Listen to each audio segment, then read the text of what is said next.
નમસ્કાર, કેમ છો? જય શ્રી કૃષ્ણ મારા વહાલા વિદ્યાર્થી મિત્રો. મારું નામ છે જયેશ રાઠવા અને તમે જોઈ રહ્યા છો નચિકેત સ્ટડી. આપણે શીખી રહ્યા છે પ્રેક્ટિસ વર્કનું સોલ્યુશન, જેમાં ચેપ્ટર નંબર 2 બહુપદીઓ.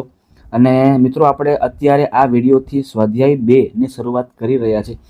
સ્વાધ્યાય 2માં તમને ટૂંકા ટૂંકા પ્રશ્ન આપેલા છે, જે તમારી એક્ઝામમાં જે હેતુલક્ષી પ્રશ્ન પૂછાય છે એમાં તમને ખૂબ જ ફાયદાકારક સાબિત થશે. આમાં તમને મિત્રો ખરા ખોટા આપેલા હોય, આમાં તમને વિકલ્પો આપેલા હશે, આમાં તમને એક વાક્યના જે જવાબ છે ને એ આપેલા હોય, આમાં તમને ખાલી જગ્યા છે, આ બધી વસ્તુ તમને આમાં આપેલી હશે. તમને ખરેખર ખૂબ જ કામ લાગશે. ચાલો આપણે દરેક ખરા ખોટાને સમજીને એને સોલ્વ કરવાનું છે કે ભાઈ ગમે તે પૂછાય ને આપણને આવડી જ જશે. ડન છે મિત્રો? ચાલો શરૂઆત કરીએ છીએ આપણે.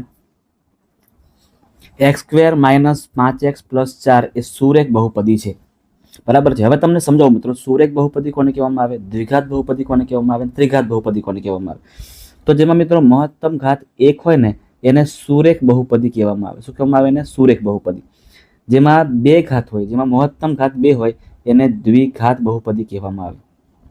બરાબર છે. જેમાં 3 ઘાત આવેલી હોય વધારે વધારે એને ત્રિઘાત બહુપદી કહેવામાં આવે. યાદ રાખજો. હવે તમે જુઓ કે આખા બહુપદીની અંદર તમને મોટામાં મોટી ઘાત કેટલી દેખાય છે? અહીંયા 2 છે. બરાબર ને? અને જો 2 હોય તો એને શું કહેવામાં આવે? દ્વિઘાત બહુપદી કહેવામાં આવે. એને સુરેખ બહુપદી કહેવામાં આવે નહીં. તેથી આપણું વિધાન કેવું છે? આ સતત ખોટું છે. આગળ બીજું જોઈએ છે. બહુપદી 5x² - 7x + 2 એનો ઘાત 5 છે. ફરીથી વાત કરીએ આપણે એવી રીતે કે આમાં તમે જુઓ કે મહત્તમ ઘાત આમાં કેટલી છે? તો મિત્રો આની મહત્તમ ઘાત 2 છે.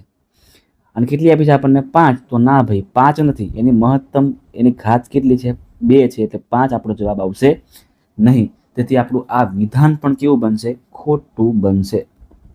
આગળ x² - 8x + 12 = x - 6 અને x - 2. આને આપણે ચેક કરીએ, આપણે આનું અવયવીકરણ કરીએ ને તો શું આપણને આ ભાગ મળે છે કે નથી મળતા? હવે મિત્રો આ જે શોર્ટકટ રીત બી છે આની, તમને સમજાવું કે શોર્ટકટ કઈ રીત છે. તો તમે જુઓ કે અહીંયા 12 પ્લસ છે. 12ના આપણે ભાગ એવા કરવાના છે કે જેને પ્લસ કરતા આપણને કેટલા મળે? 8 મળે. બરાબર છે. શું કરતા? પ્લસ કરતા આપણને 8 મળે. તો તમે જુઓ અહીંયા 12ના ભાગ આપણે એવા કરીએ કે જેને પ્લસ કરતા આપણને 8 મળે. તો 6 × 2 = 12. 6 અને 2 નો પ્લસ કરો તો કેટલા મળે આપણને? 8 મળે છે ને? હવે જો અહીંયા મધ્યમ પદમાં માઇનસ છે એટલે બંને શું કરવું પડશે? માઇનસ માઇનસ કરવું પડે. બંને માઇનસ માઇનસ કરો તો આપણને -8 મળે. એટલે અહીંયા આ -6 અને -x એટલે શું લગાવી દેવાનું? x. તો અહીંયા x - 6 અને x - 2 આ મળી ગયા આપણને બંને એના અવયવો. એટલે x - 6 અને x - 2 આપણને અવયવ મળે છે. એટલે મિત્રો આપણું વિધાન કેવું છે? આ સાચું છે. બરાબર છે. આ રીતે તમે મિત્રો આના અવયવીકરણ કરશો તો તમને x - 6 અને x - 2 પણ મળી જશે.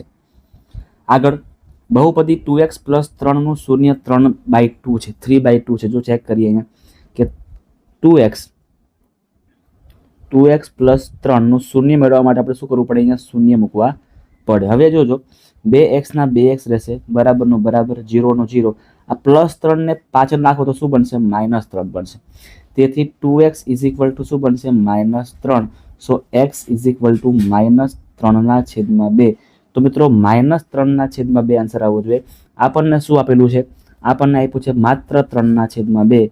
તેથી આપણું આ વિધાન કેવું બનશે? ખોટું બનશે સાહેબ. કમ્પ્લીટ છે. ચાલો આગળ વધીએ છીએ. બહુપદી 5x² - 3x² + 11x - 14 જે આપણને આપ્યું છે, એમાં x ઘનનો સહગુણક 3 આપણને આપેલો છે. બરાબર છે. જો લખીએ આપણે તો તમે જો અહીંયા લખવાની જરૂર નથી. x ઘનનો સહગુણક જો તમે અહીંયા x ઘન ક્યાં છે? તો જો મિત્રો અહીંયા x ઘન એકચ્યુઅલમાં અહીંયા 3 છે, આપણે ભૂલથી બેઠા થઈ ગયું છે. તો અહીંયા જો અહીંયા આ ઘન x ઘન છે, એનો સહગુણક કેટલો છે મિત્રો? 5 છે. 3 નથી. 3 તો x² નો સહગુણક છે, એ બી -3 છે. 3 તો છે જ નહીં.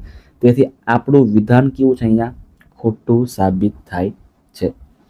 કમ્પ્લીટ. તો આ હતા આપણા 5 ખરા ખોટા, જે ખૂબ સિમ્પલ હતા. બરાબર, બધાને ઇઝીલી આવડી ગયા છે અને તમને કોન્સેપ્ટ પણ ક્લિયર થઈ ગયો છે કે આપણે કેવી રીતે ટૂંકા પ્રશ્નને સોલ્વ કરવાના છે. આપણે મિત્રો નેક્સ્ટ વિડીયોમાં જે વિકલ્પો આપણને 15 આપેલા છે એ 15 વિકલ્પોનો ખાતમ બોલાવવાના છે. જોરદાર વિકલ્પો છે, મજા આવશે. કેટલીક ગણતરી પણ કરવાની છે જે તમને શીખવાડી દઈશ. બરાબર છે મિત્રો? તો મળીએ છીએ નેક્સ્ટ વિડીયોની અંદર. ત્યાં સુધી તમારે શું કરવાનું છે? તમારે મિત્રો આ વિડીયોને લાઇક મારી દેવાની છે મસ્ત મજાની. તમારે આ વિડીયોને તમારા મિત્રો સુધી, તમારા ભાઈબંધ સુધી બરાબર શેર પણ કરવાનો છે. અને જો તમે ચેનલ પર નવા છો તો ખાસ નચિકેત સ્ટડીને મિત્રો સબસ્ક્રાઈબ પણ કરવાની છે.